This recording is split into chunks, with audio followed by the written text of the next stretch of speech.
কিছু শেয়ার করতে চাই, যেটা দেখুন আমরা যদি খুব ভালো করে ডিপলিভাবে দেখি, শুধু এই সমাজের নয় বা আমাদের যে টাইমটা বা এই টাইমটা যে চলছে শুধু এটা নয়, মহাভারতের দিক থেকে দেখুন না দ্রৌপদী কেমন অপমানিত হয়েছিল,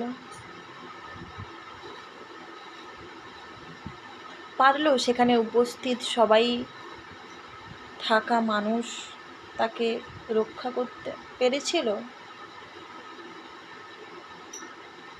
তো তাহলে এই সমাজের মানুষ কি করে পারবে আশা করা যায়?